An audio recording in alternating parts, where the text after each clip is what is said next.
Agora, nós queremos tratar de um outro assunto importante para vocês, que é o andamento da mini-reforma eleitoral lá em Brasília. Tem pouco tempo para isso ser aprovado, minha gente. Por quê? Porque qualquer alteração na legislação eleitoral tende a acontecer um ano antes, no mínimo, da eleição no ano seguinte. Se não acontecer, nada pode mudar, só para outra eleição. Então, se quiserem mudar as regras para a eleição municipal do ano que vem, 2024...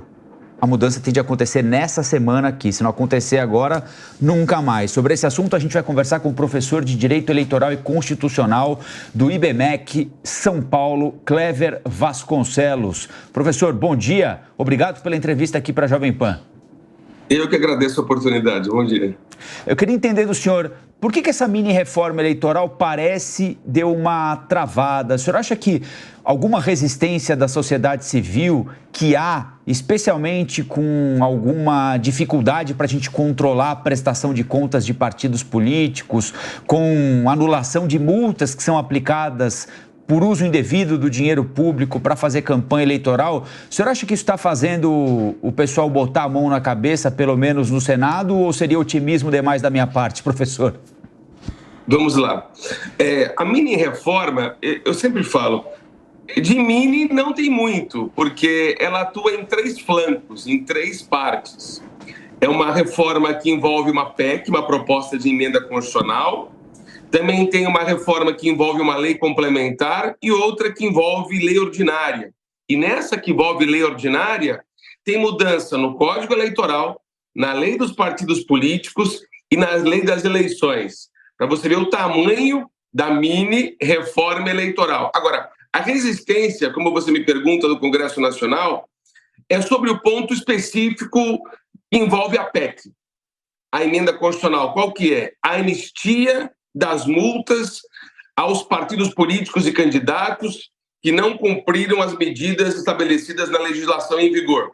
E isso causaria, digamos assim, um movimento da sociedade que iria muito contra a mini-reforma. Então, eu acho que nesse ponto é a grande dificuldade. Não na Câmara, porque na Câmara parece que já foi aprovada. Seria no Senado Federal. E o presidente Pacheco está criando um pouco de resistência em relação a isso. Bom, a conferir, porque até o dia 5 de outubro nós temos a possibilidade dessa aprovação. Eu quero ver se isso acontece na prática ou não, se teremos essa resistência ou não. Professor, mais uma vez, muito obrigada pela entrevista nesta manhã de domingo. Ele muito bem citou que essas discussões estão um pouco paradas, né? Tanto desse projeto de lei como também da PEC, justamente por causa da resistência da sociedade. O próprio Pacheco disse que não vai dar andamento. Opa, o professor está aí com a gente. O próprio Pacheco disse... Acontece, professor, acontece. Eu vou fazendo a pergunta enquanto o senhor se organiza, que eu sei que o senhor está nos ouvindo. O próprio Pacheco disse que não tem pressa em discutir essa proposta da mini-reforma eleitoral, no caso do projeto de lei que já avançou na Câmara dos Deputados, e nem há sinalização de que ele vai dar andamento com a própria PEC da anistia que o senhor citou, que nem saiu ainda da comissão especial na Câmara dos Deputados. Mas em relação a esse projeto de lei que agora está na CCJ do Senado, estamos aqui com o professor novamente, uma discussão um pouco travada. Há um ponto que eu quero tratar e ouvir a opinião do senhor a respeito disso, que envolve a situação do ex-presidente Jair Bolsonaro. O texto que veio da Câmara dos Deputados estabelece que o início do período de inelegibilidade comece, de acordo com o que os parlamentares, os deputados decidiram, comece a valer a partir do momento das eleições em que foram constatadas as irregularidades cometidas pelo político. No caso de Jair Bolsonaro, aquela condenação no STF por abuso de poder político e econômico está vinculada a uma atuação durante a campanha das eleições do ano passado, ou seja, a inelegibilidade dele, segundo o que veio da Câmara dos Deputados, passaria a valer a partir, esses 8 anos, a partir das eleições de 2022, o que colocaria Jair Bolsonaro no páreo, por poucos dias, já nas eleições de 2030. Mas há um movimento da esquerda, encabeçado principalmente pelo PT, pelo PSOL, mais especificamente, principalmente pelo PSOL, que não vingou, que não avançou na Câmara, para que esse período comece a valer a partir da condenação pela Justiça. No caso de Jair Bolsonaro, a condenação foi no final de junho deste ano, o que deixaria o ex-presidente fora do páreo também em 2030. Tecnicamente falando, professor, como essa questão deve avançar na discussão desse projeto de lei? Isso, a sua observação é muito interessante, porque é o seguinte, o período de inelegibilidade é um período de 8 anos. Agora, a lei das inelegibilidades, em muitos casos, são vários casos, ela altera quando começa a contar esse prazo de 8 anos.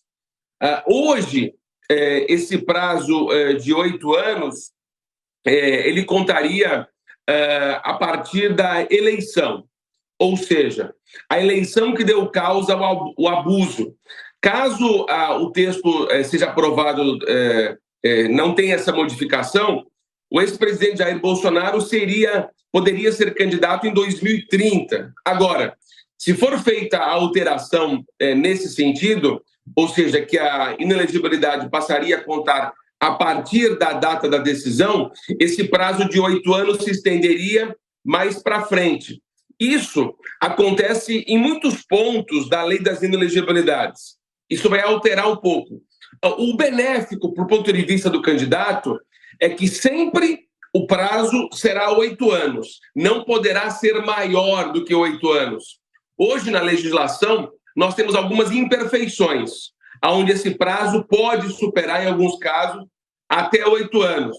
Mas nesse ponto específico que você me pergunta, do ex-presidente Jair Bolsonaro, se essa reforma for aprovada como está, ele, em tese, não poderia ser candidato em 2030. Obviamente, que isso vai se buscar uma mudança eventual na alegação do ex-presidente, do ponto de vista de dizer que ele não pode ser prejudicado por uma reforma eleitoral diante de uma norma mais restritiva.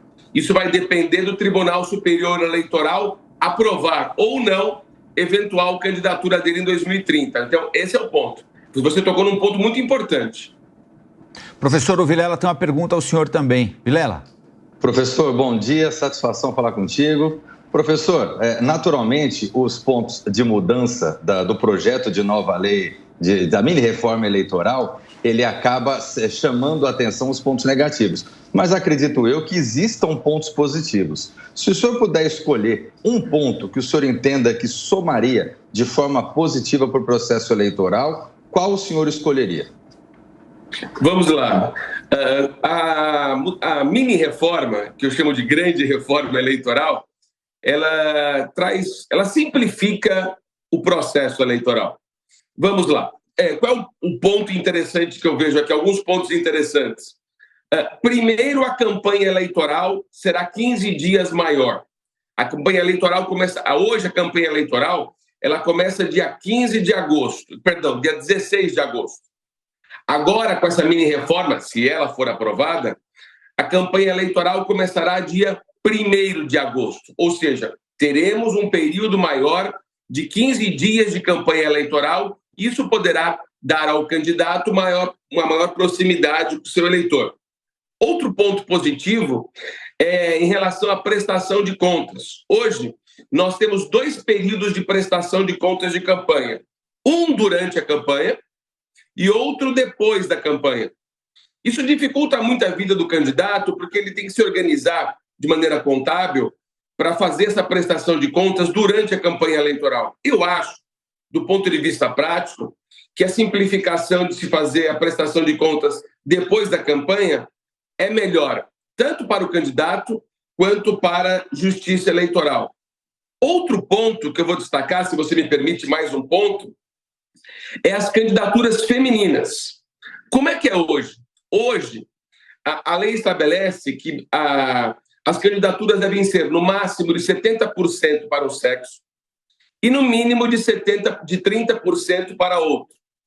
Como o ambiente político é sempre um ambiente masculino, geralmente as candidaturas femininas ficam com esses 30%. Eu usei a expressão candidaturas, ou seja, as mulheres teriam uma proporção de candidaturas garantidas, como tem. O que mudaria nessa nova norma?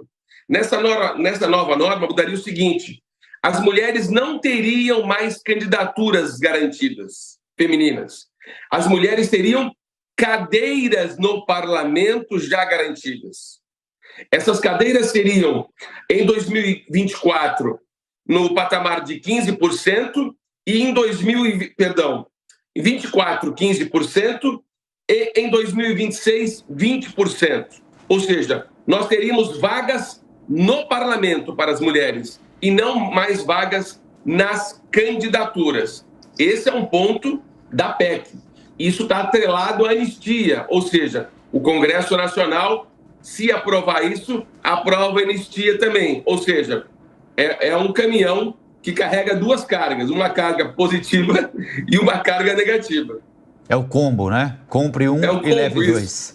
Nós conversamos aqui na Jovem Pan com o professor de Direito Eleitoral e Constitucional do IBMEC, São Paulo, Clever Vasconcelos. Professor, obrigado pela atenção com a gente. Bom domingo e até a próxima. Obrigado, eu fico à disposição sempre. Obrigado.